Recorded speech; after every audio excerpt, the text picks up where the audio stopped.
During its session on Wednesday, March 18, the COMELEC en banc adopts the recommendation of the poll body's Political Finance and Affairs Department to terminate the investigation as there being no other evidence to show that Marcoleta committed any election offense. Welcome sa isa na namang episode ng Ayon sa Batas, ang show kung saan batas ang issue. At ang dami na naman nangyari sa Pilipinas ngayong linggo.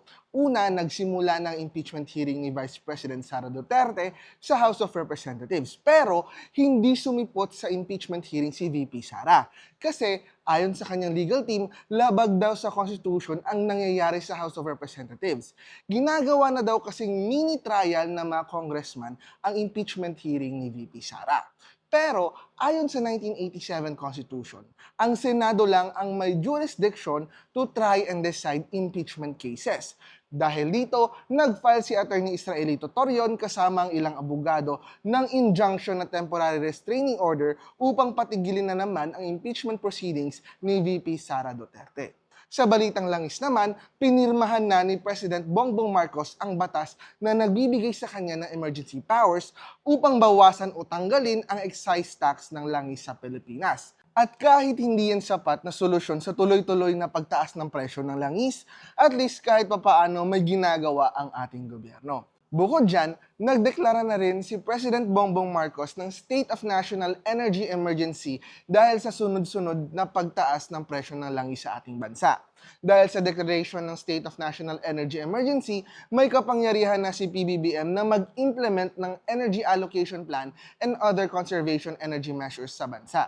And to be honest, I think pampabango lang ito ni PBBM kasi pwede naman siyang mag-implement ng energy conservation measures kahit na hindi siya mag-declare ng State of National Energy Emergency. Fun fact, Pilipinas lang ang kaisa-isa at kauna-unahang bansa sa buong mundo na nagdeklara ng State of National Energy Emergency dahil sa energy crisis. This goes to show na hindi lahat ng first masaya at hindi rin lahat ng nauna dapat sineselebrate.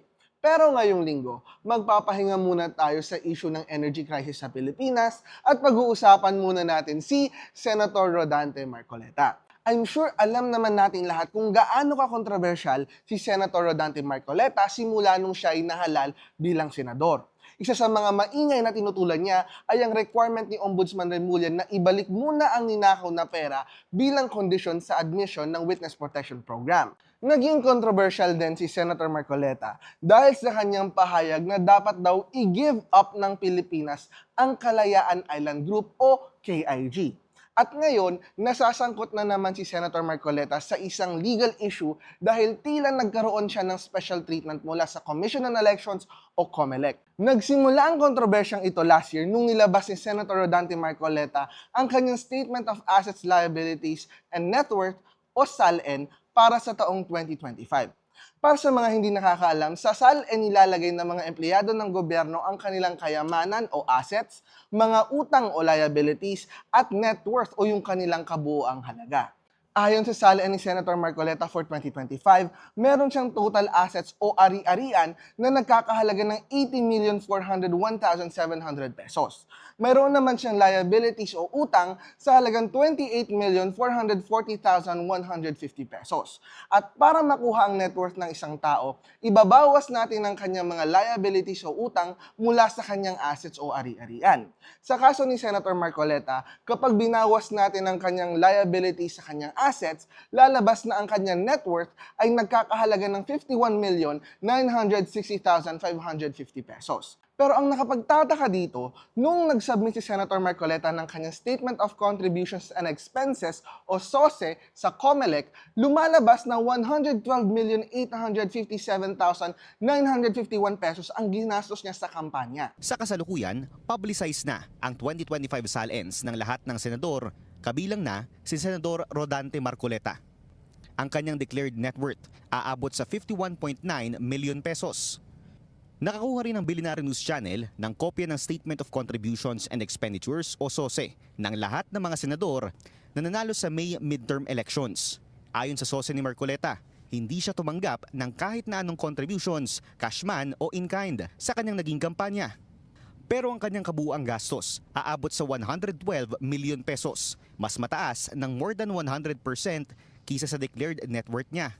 Ang buong 112 million pesos na gastos na ito, idineklara niya sa COMELEC na galing lahat sa sariling bulsa. Red flag ito para sa convener ng Election Watch Group na kontradaya na si Danilo Araw.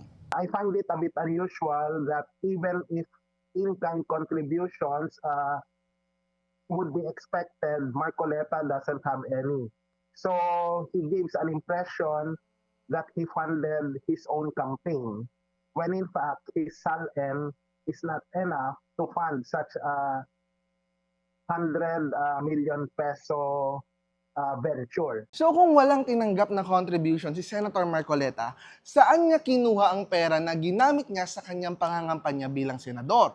Sa kanyang show na Saganang Mamamayan sa Net25, pinaliwanag ni Senator Marcoleta na mayroon daw siyang mga kaibigang nagbigay sa kanya ng pera upang ipandagdag sa kanyang kampanya. Ang tanging kahilingan lang daw ng kanyang mga kaibigan ay huwag na i-disclose ang kanilang identity. Nelson, alam mo, mga kaibigan ko, nagbigay sa akin talaga. Alam mo, pakiusap lang nila, isa lang. Tanggapin mo ang tulong namin sa'yo. Okay. Congressman ako noon, Kong, kami po ay naniniwala na karapat dapat kang makarating sa Senado. Tanggapin mo ang halagang to. Marami sila. Isa lang ang kanilang pakiusap sa Ano akin. po yun? Sana wag mo na kaming i-disclose ang identity. Dahil sa pag-aamin ni Senator Marcoleta na hindi nga siya nagsabi ng totoo sa kanyang sose, nagkaroon ng investigation ng COMELEC tungkol sa sose ni Senator Rodante Marcoleta.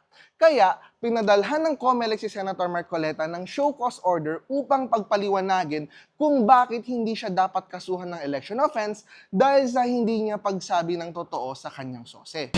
Maghahaina ng show cause order ang Commission on Elections o COMELEC laban kay Senador Rodante Marcoleta. Ito'y dahil sa hindi pagkakatugma umano ng kanyang Statement of Assets, Liabilities and Net Worth o SALN at Statement of Contribution and Expenditures o SOSE sa nagdaang 2025 midterm elections. Maaring maharap sa election offense, perjury at falsification of public documents sakaling mapatunayang may paglabag nga ang senadora. Pero makalipas ang ilang buwan, ipinawalang sala ng COMELEC si Senator Rodante Marcoleta dahil hindi na daw election offense ang hindi pag-declare ng contributions sa SOSE. Itinigil na ng Commission on Elections sa investigasyon kaugnay sa umano'y election offense ni Senador Rodante Marcoleta. Batay sa desisyon ng COMELEC, walang nakitang sapat na ebidensya para panagutin si Marcoleta. So ngayong episode, pag-uusapan natin kung ano-ano nga ba ang mga naging basihan ng COMELEC upang sabihin na hindi na election offense ang hindi pagdeklara ng tamang contribution sa SOSE.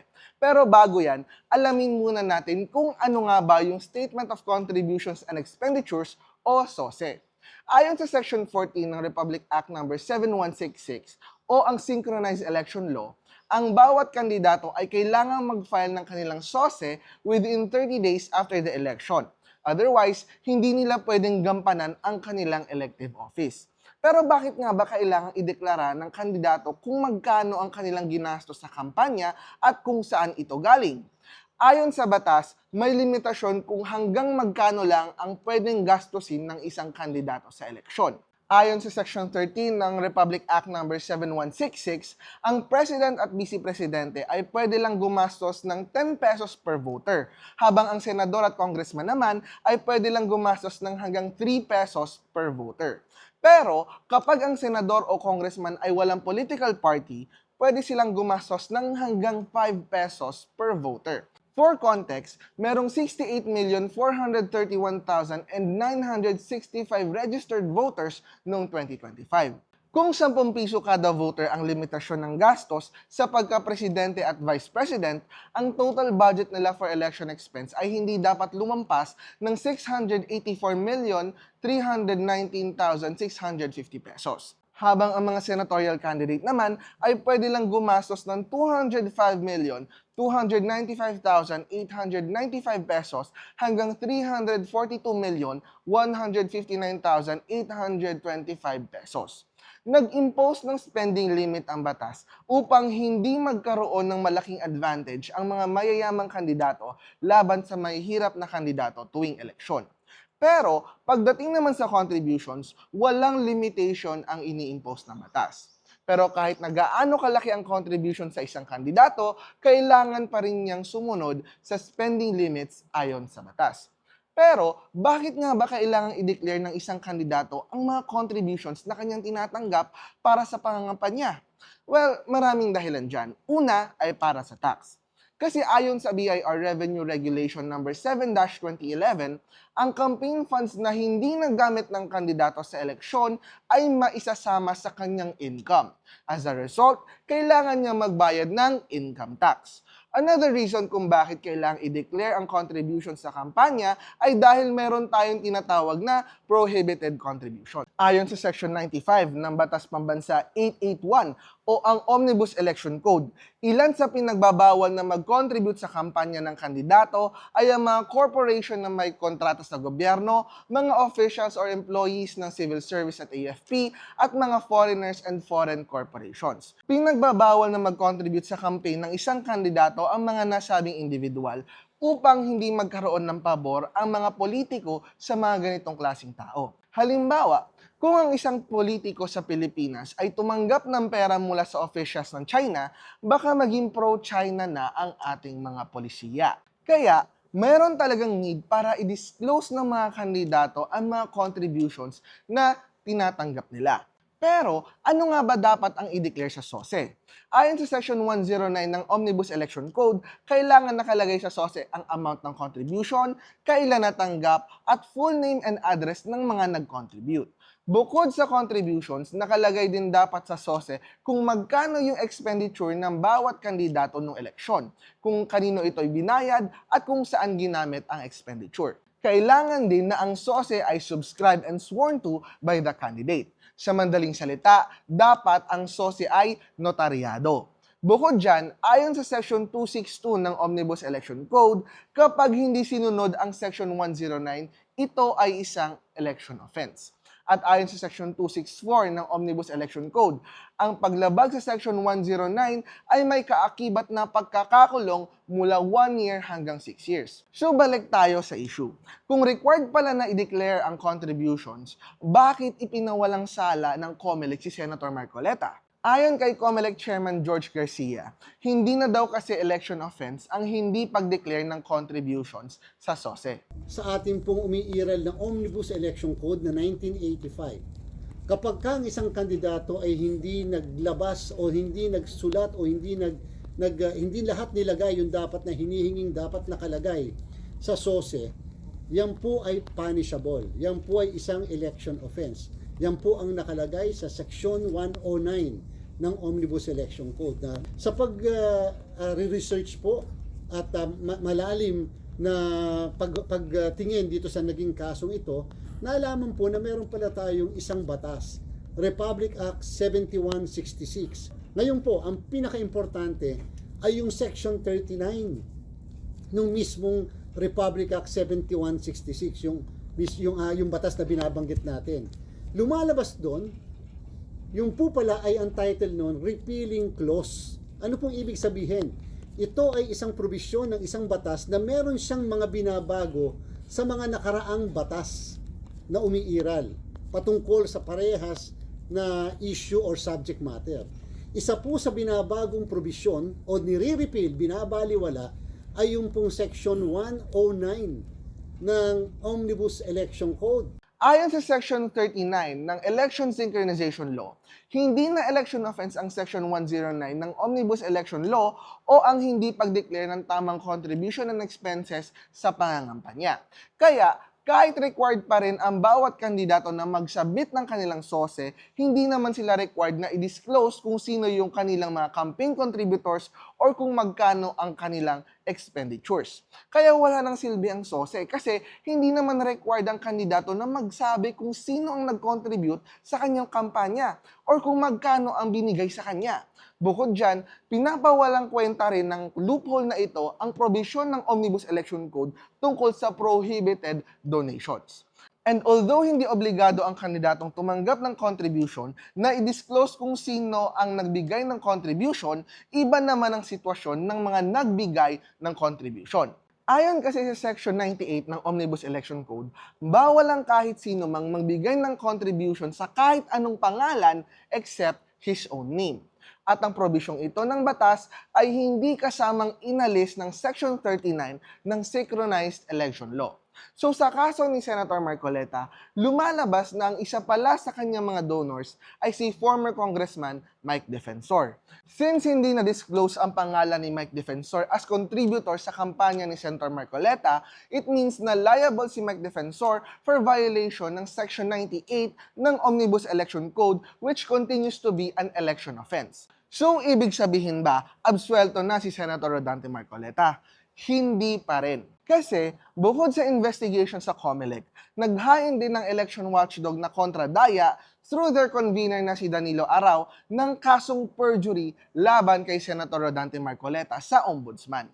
For all we know, nothing irregular comes out of this particular list of donors, pero ang kailangang managot dito si Marcoleta mismo kasi as far as we are concerned, merong elemento ng panloloko o pagsisinungaling. At ito ang dahilan kung bakit nag-file din kami ng hiwalay na reklamo sa Ombudsman kasi ang grounds for complaint namin sa Ombudsman has to do with perjury. Ibig sabihin, nagsinungaling ka. Remember yung sinabi ko kanina na ang SOSE ay dapat notaryado? Kapag notaryado kasi ang isang dokumento, dapat totoo ang mga sinasabi ng pumirma dito. In fact, nakalagay mismo sa SOSE na sinicertify ng kandidato na lahat ng information na nilagay niya doon ay tama. Tapos, panunumpaan niya ito sa harap ng abogado. Dahil kapag hindi totoo ang sinabi ng kandidato sa SOSE, pwede siyang managot ng perjury ayon sa Section 183 ng Revised Penal Code as amended by RA number 11594 at pwede siyang makulong mula 6 years to 12 years. Ang isang criminal act kasi ay maaaring magresulta sa isa o mas marami pang kaso. In fact, sa kasong Loney versus People of the Philippines, sinabi ng Supreme Court na ang isang act ay maaaring maparusahan ng magkaibang batas. Kaya, sa kaso ni Senator Marcoleta, although hindi na election offense ang kanyang pagsisinungaling sa SOSE, maaaring pa rin siyang makasuhan ng perjury ayon sa Revised Penal Code. Bukod sa perjury, maaari din maharap si Senator Marcoleta ng violation ng SALN. Ayon kasi sa Section 17, Article 11 ng 1987 Constitution, ang lahat ng nagtatrabaho sa gobyerno ay required na mag-file ng kanyang Statement of Assets and Liabilities and Net Worth or SALN. Siyempre, hindi exempted dito si Senator Rodante Marcoleta. Pero bakit nadamay dito yung SALN ni Senator Rodante Marcoleta? Kasi hindi dineclare ni Senator Marcoleta sa kanyang SALN ang mga contributions na binigay sa kanya. Ayon sa Section 7 ng RA 3019, otherwise known as the Anti-Graft and Corrupt Practices Act, ang bawat empleyado ng gobyerno ay required na mag-submit ng kanyang SALN within the month of January every year. At kapag hindi nagdi-disclose ng SALN ng isang empleyado ng gobyerno ayon sa Section 9 ng nasabing batas, pwede siyang makulong ng hindi lalampas ng 1 taon. Kaya even though pinawalang sala ng COMELEC si Senator Rodante Marcoleta, hindi natin pwedeng sabihin na absuelto siya dahil sa hindi niya pagsabi ng totoo sa kanya SOSE. And as I said before, hindi lang yan ang mga kontrobersya na kinasasangkutan ni Senator Rodante Marcoleta. Sinabi nga rin niya na kailangang i-give up ng Pilipinas ang Kalayaan Group of Islands. Pero bakit nga ba sinabi ni Senator Marcoleta yon? Tama ba si Senator Marcoleta na dapat talagang i-give up ng Pilipinas ang KIG? Kung gusto nyong malaman kung tama nga ba si Senator Rodante Marcoleta, click this video. See you next time and session adjourned.